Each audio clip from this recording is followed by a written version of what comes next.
ঢাকা বিশ্ববিদ্যালয়ের খ ইউনিট মানবিক এবং বিভাগ পরিবর্তনের শিক্ষার্থীদের জন্য এক অপার সম্ভাবনা।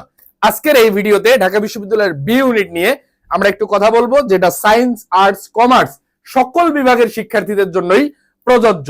প্রথমেই আমরা যে বিষয়টা দেখার চেষ্টা করব, ঢাকা বিশ্ববিদ্যালয়ের ভর্তি পরীক্ষার বি ইউনিটের পরীক্ষার জন্য তুমি আসলে এখন থেকে কতদিন সময় পাবে। এই বিষয়টা তোমাদের মাঝে খুবই কনফিউশন। প্রস্তুতি শুরু করার ক্ষেত্রে এই বিষয়টা অনেক বেশি ম্যান্ডেটরি। দেখো, ঢাকা বিশ্ববিদ্যালয়ের এইচএসসি রেজাল্ট আসলে কবে হতে পারে এই জিনিসটা একটু মাথায় রাখতে হবে। মানে অ্যাপ্রক্সিমেটলি আমরা ধরে নিতে পারি 15 থেকে 20 অক্টোবর আমাদের এইচএসসি রেজাল্টটা হতে পারে, যেটা বিগত সালের আমরা পরীক্ষার রেজাল্ট অ্যানালাইসিস করে যে জিনিসটা আমরা দেখতে পাইছি। এরপরে রেজাল্ট পাওয়ার 3 মাসের মধ্যে আসলে ঢাবি ভর্তি পরীক্ষাটা হয়ে যায়। অর্থাৎ 3 মাস মানে কতদিন? 90 দিনের মতো। আমরা টোটাল পড়াশোনার টাইম যদি চিন্তা করি, পড়াশোনার টাইমটা তুমি আসলে ইন টোটালি পাবা, যদি এটাকে ডেতে কনভার্ট করো সেটা হচ্ছে 110 দিনের মতো। এখন ব্যাপারটা হচ্ছে ভাইয়া, এখানে আসলে 110 দিনের কিছু বেশি সময় পাওয়া যায়, বাট একটা জিনিস মাথায় রাখবা, তোমার রেজাল্ট পরবর্তী পূর্ববর্তী বিভিন্ন প্রকার সমস্যা তৈরি হবে। এর পাশাপাশি তুমি কোথাও কোচিং করতে গেছো, জেলা চেঞ্জ করছো, বিভাগ চেঞ্জ করছো, অনেকে ঢাকায় চলে আসবা, এই সবকিছু মিলিয়ে একটা টাইম কিন্তু আসলে তোমার নষ্ট হবে। আমরা ধরে নিচ্ছি পড়াশোনার জন্য মানে এক্সাক্ট টাইম যদি আমরা বলি সেটা 110 দিনের মতো। এরপরে প্রাথমিক আবেদন যোগ্যতা, তোমাকে এই জিনিসটা একটু ভালোভাবে মাথায় রাখতে হবে। তুমি আসলে ঢাবিতে ভর্তি পরীক্ষা দিতে পারবা কিনা এই জিনিসটা তুমি এখন থেকে ক্লিয়ার না হলে, তুমি মনে করো প্রস্তুতি নিলা 2 মাস ঢাবির জন্য, পরে দেখলাম তুমি পরীক্ষা দিতে পারতেছো না, তাহলে কিন্তু আসলে ভাই হইল না ব্যাপারটা।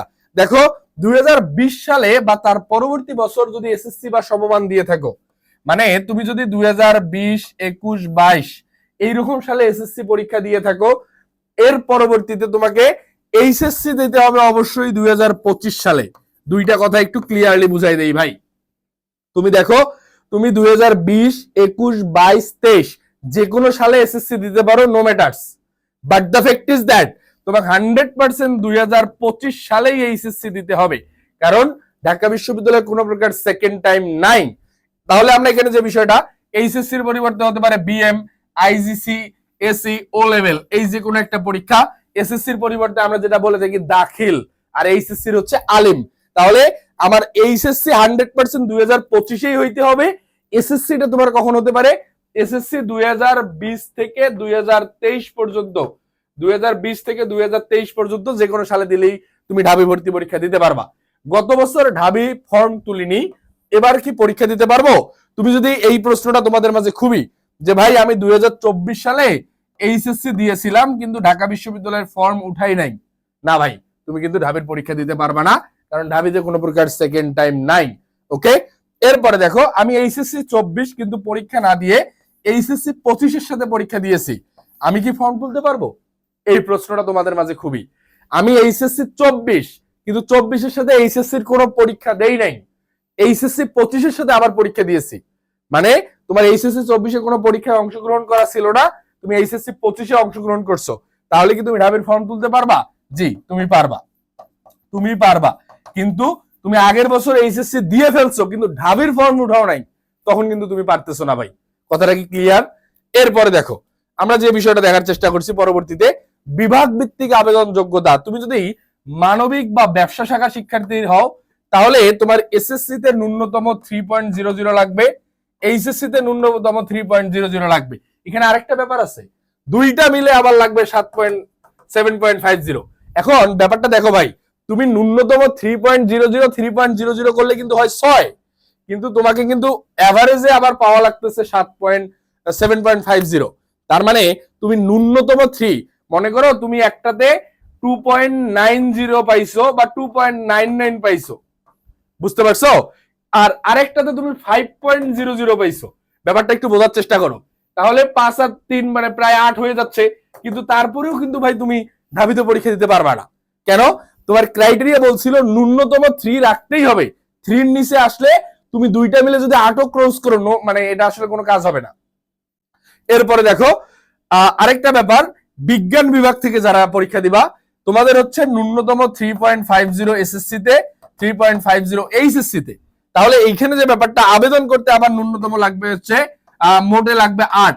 এখন 3.50 করলে তো হয় 7, তার মানে তোমার একটাতে 3.50 পাইলে আরেকটাতে কিন্তু 4.50 পাওয়া লাগতেছে, মানে তোমাকে যেভাবে হোক 8 মিল করতে হবে, বুঝতে পারছো? এবং 3.50 নিচে এসএসসি এইচএসসির কোনো রেজাল্টে নিয়ে আসা যাবে না। ওকে, বিভাগ ভিত্তিক আবেদন যোগ্যতার ক্ষেত্রে এই কথাটা একটু মাথায় রাখবা। তার মানে তোমার যদি কোনো কারণে কোনো একটা পরীক্ষায়, মানে তোমরা যদি মানবিক বা ব্যবসা শাখার হও 3 পয়েন্টের নিচে চলে আসে, তাহলে ভাই তুমি কিন্তু ঢাবিতে পরীক্ষা দিতে পারতেছো না, তুমি বিকল্প চিন্তা করো। ক্লিয়ার ভাইয়া? এরপরে দেখো খ ইউনিট কলা অনুষদ এর অন্তর্ভুক্ত বিভাগ সমূহ। এখানে সাবজেক্টের মধ্যে আছে বাংলা, ইংরেজি, আরবি, ফার্সি ভাষা ও সাহিত্য, উর্দু, সংস্কৃত, পালি এন্ড বুদ্ধিস্ট স্টাডিজ, ইতিহাস, দর্শন, ইসলামের ইতিহাস, ইসলামিক স্টাডিজ নামে আবার আরেকটা সাবজেক্ট আছে, তথ্য বিজ্ঞান ও গ্রন্থাগার ব্যবস্থাপনা, থিয়েটার, ভাষা বিজ্ঞান, সঙ্গীত, বিশ্বধর্ম ও সংস্কৃতি। এটা হচ্ছে এই সাবজেক্টগুলো মেইনলি কলা অনুষদের অন্তর্ভুক্ত। এই বি ইউনিট থেকেই আসলে কলা অনুষদের শিক্ষার্থীরা নিয়ে থাকে। এরপরে সামাজিক বিজ্ঞান ইউনিট, যেটা সোশ্যাল সায়েন্স ইউনিট বলে আমরা জানি। এই সোশ্যাল সায়েন্স ইউনিট বর্তমান মার্কেটে আসলে খুব বেশি ডিমান্ডিং হয়ে যাচ্ছে ধীরে ধীরে। এখানকার মধ্যে যে সাবজেক্টগুলো economics, political science, international relation, sociology, journalism, public administration, anthropology, population science, peace and conflict, women and gender studies, development studies, television, চলচ্চিত্র এবং ফটোগ্রাফি, ক্রিমিনোলজি, খুবই ক্রিম সাবজেক্ট এইগুলো, communication disorder, printing and publication, Japanese studies, এই জাতীয় subject কিন্তু তুমি ভর্তি হতে পারবা। এখানে কিছু অন্যান্য অনুষদ আছে, এখানে কিন্তু আইন অনুষদ আছে ভাই। এই আইন অনুষদ কিন্তু এই বি ইউনিট থেকে তুমি পরীক্ষা দিতে পারবা। সমাজ কল্যাণ, স্বাস্থ্য, অর্থনীতি, শিক্ষা, বিএড, যেটা শিক্ষা ও গবেষণা institute, education and research, disaster management and vulnerability studies, এই সাবজেক্টটাও কিন্তু এখানে আমাদের বি ইউনিট থেকে। আধুনিক ভাষা ইনস্টিটিউটের কিছু সাবজেক্ট আমরা বি ইউনিট থেকে ভর্তি হতে পারবো, সেটা হচ্ছে English for speakers and other language, ESOL বলা হয় যেটাকে। আর এরপরে ফ্রেঞ্চ ল্যাঙ্গুয়েজ আছে, এফএলসি, আর চাইনিজ ল্যাঙ্গুয়েজ, এরপরে আছে হচ্ছে জাপানিজ ল্যাঙ্গুয়েজ। এগুলো কিন্তু খুবই ডিমান্ডিং সাবজেক্ট হয়ে উঠতেছে এখন। এরপরে আমরা যদি পরীক্ষার মানমন্ডনটা দেখি,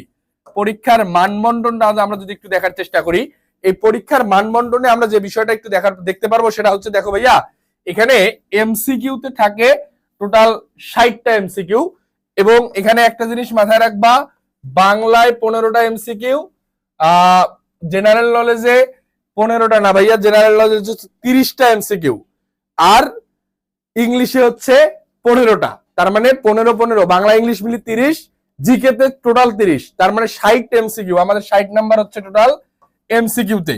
এই 60 নাম্বার এমসিকিউ এর জন্য আমি 1 করে 60 নাম্বার পাবো। পরীক্ষার ধরন লিখিততে 45 মিনিট, এমসিকিউ তেও কিন্তু 45 মিনিট। এই 45 মিনিটে তোমাকে 60টা এমসিকিউ দেখাইতে হবে, আর পরের 45 মিনিটে তোমাকে 40 মার্কের লিখিত দেখাইতে হবে, লিখিত অ্যান্সার করতে হবে। এবং এখানে বাংলাতে 20 নাম্বার থাকে রিটেনে, ইংলিশে থাকে 20 নাম্বার রিটেনে। এই যে ব্যাপারটা দাঁড়ায়, এখানে যে মেইন ফ্যাক্টরটা, এখানে কিন্তু তোমাকে আবার আলাদা আলাদা পাস করতে হবে, আমরা একটু পরে সেটা বলতেছি। এরপরে দেখো এখানে মেইন ফ্যাক্টরটা হচ্ছে, তুমি যদি এই এমসিকিউ তে পাস না করো, এমসিকিউ তে তোমার পাস ক্রাইটেরিয়া মিল না হয়, তোমার কিন্তু লিখিত খাতাটা ভাই কাটা হবে না। এখানে তোমাদের আরেকটা ব্যাপার, সেটা হচ্ছে ইলেকটিভ ইংলিশ। তোমরা যারা ইংলিশ মিডিয়াম থেকে পড়াশোনা করছো, ইংলিশ মিডিয়াম, তোমরা কিন্তু বাংলার পরিবর্তে ইলেকটিভ ইংলিশটা দাগাবা, তোমাকে বাংলা দাগাইতে হচ্ছে না। এর পরবর্তীতে আমরা দেখি মোট আসন এবং বিভাগ ভিত্তিক আসনে আসলে কি ডিফারেন্সটা আছে। এখানে তোমাদের আরেকটা প্রশ্ন মনে দাঁড়ায় যে ভাই, আমি তো সায়েন্স থেকে পরীক্ষা দিব, আমি কি আর্টসের সাথে কম্পিটিশন করে পারবো? আমি তো কমার্স থেকে দিব, আমি কি মানবিকের সাথে পারবো? ব্যাপারটা হচ্ছে, এখানে প্রত্যেক বিভাগের সাবজেক্ট আলাদা করে দেয়া আছে। যেমন মানবিকের হচ্ছে 1760টা, বিজ্ঞানের হচ্ছে 944টা, আর ব্যবসা শাখা শিক্ষার হচ্ছে 283টা। এবং তুমি কম্পিট করবা তোমার বিভাগের সাথে, স্ট্রিক্টলি মনে রাখো ভাই, মানে তুমি যদি মানবিকের শিক্ষার্থী হও, তোমার এই যে 1760টা সিট আছে, এটা শুধু তোমার মানবিক শাখার শিক্ষার্থীদের জন্যই বরাদ্দ। তারপরে তুমি যদি বিজ্ঞানের হও, তোমার বিজ্ঞানের জন্য যে 944টা আছে, এটা শুধু বিজ্ঞানের জন্যই বরাদ্দ, এটা কেউ কেড়ে নিয়ে যেতে পারবে না। এবং তুমি যদি ব্যবসা শাখার হও, তোমার যে 283টা আছে, এটা তোমার জন্যই বরাদ্দ, এটা তোমার সিট, সায়েন্সের কেউ এসে দখল করবে না। বুঝতে পারছি? তাহলে টোটাল আসন সংখ্যা হচ্ছে এখানে আমরা দেখতেছি হচ্ছে 2934টা। এবং এখানে পার সেট প্রত্যেক বছর ঢাকা বিশ্ববিদ্যালয় ভর্তি পরীক্ষা অ্যানালাইসিস করে আমরা যে বিষয়টা দেখছি, সেটা হচ্ছে প্রতিটা সিটের জন্য প্রায় 40 থেকে 45 স্টুডেন্ট আসলে মানে প্রতিযোগিতা করে থাকে। তার মানে এই কম্পিটিশনের মাধ্যমে টিকেই কিন্তু তোমাকে আসলে চান্সটা পাইতে হবে ভাইয়া। এরপরে আমরা যে বিষয়টা দেখি, ভর্তি পরীক্ষার 5 নম্বর সম্পর্কে আসলে আমরা কি জানি।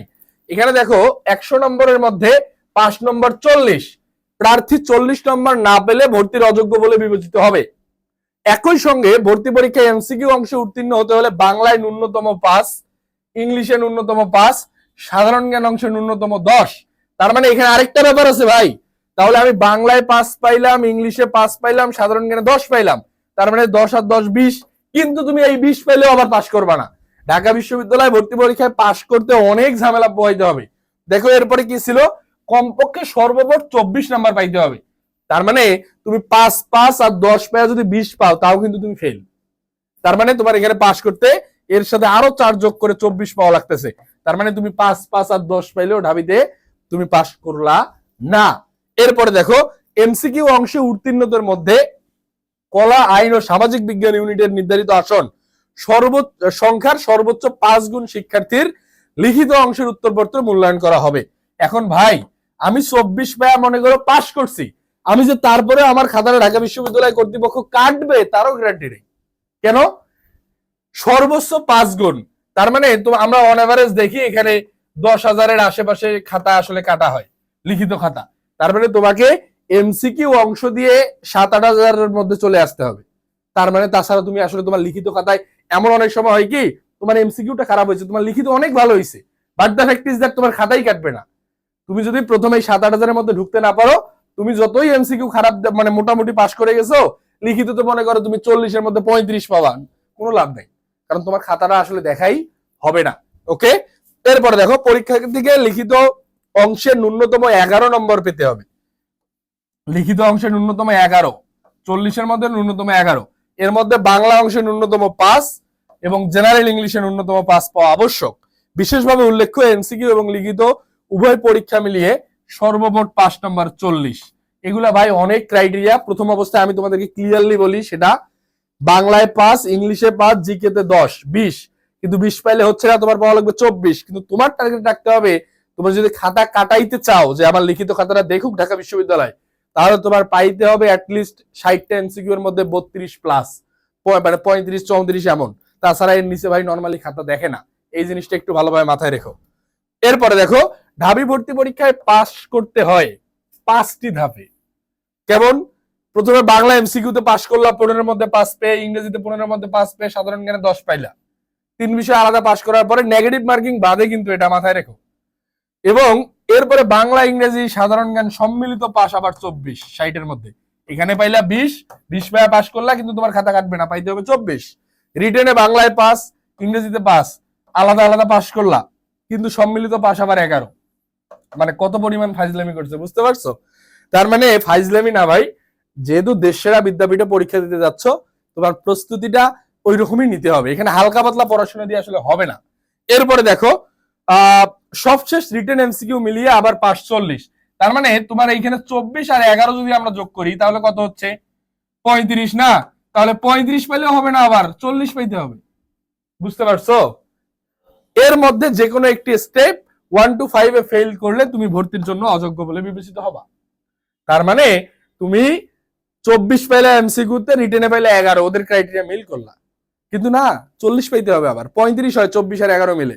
তুমি 35 না পেলে তুমি অযোগ্য, বিবেচনায় অযোগ্য। এর মধ্যে যে কোনো একটা ক্রাইটেরিয়া, এই 5টা স্টেপের মধ্যে যে কোনো একটা ক্রাইটেরিয়া ফল করলেই তুমি ফেল। এরপরে দেখো আমরা বিগত সময়ের ঢাকা বিশ্ববিদ্যালয়ে আসলে পাশের হারগুলো কেমন দেখছি।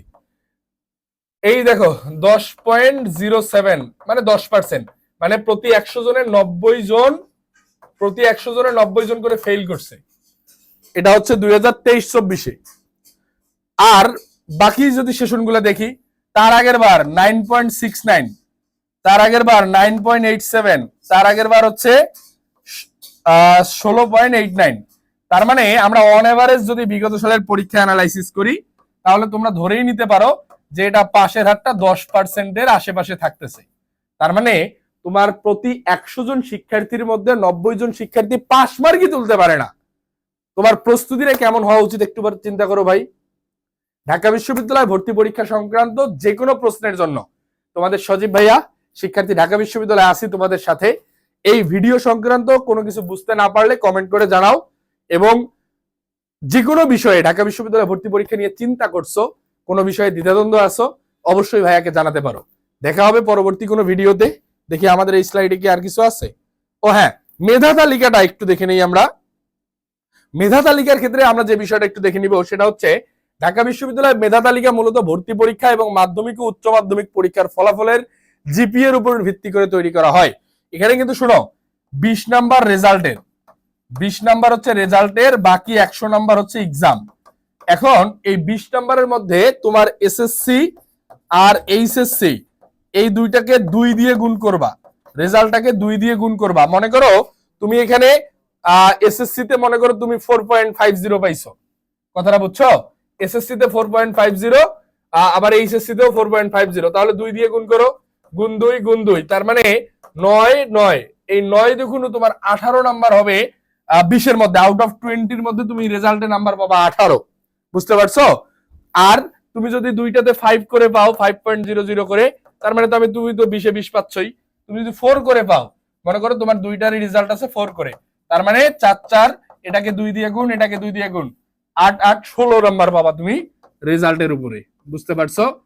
এরপরে আমরা যদি এর ভিত্তিতেই মেধা তালিকাটা তৈরি করা হয়, টোটাল 120 নাম্বার, এমসিকিউ লিখিত মিলে 100, রেজাল্টের উপর 20।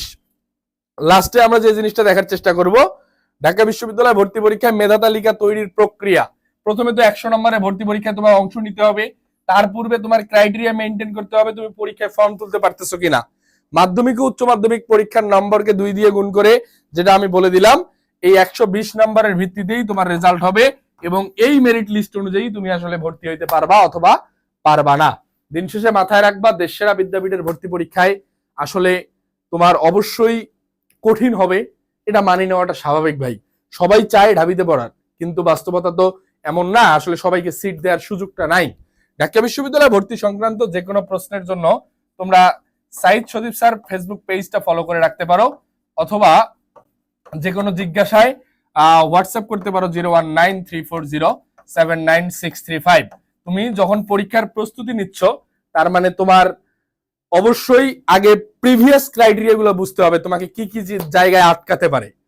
নতুন কোনো ভিডিও নিয়ে ঢাকা বিশ্ববিদ্যালয় সংক্রান্ত নতুন নতুন ভিডিও পাওয়ার জন্য তোমরা সবাই এই পেজটা, ফেসবুক পেজটা ফলো করে রাখতে পারো। ইনশাআল্লাহ আবার দেখা হবে নতুন কোনো ভিডিও নিয়ে। সে পর্যন্ত সকলে ভালো থাকি, সুস্থ থাকি। আল্লাহ হাফেজ, আসসালামু আলাইকুম।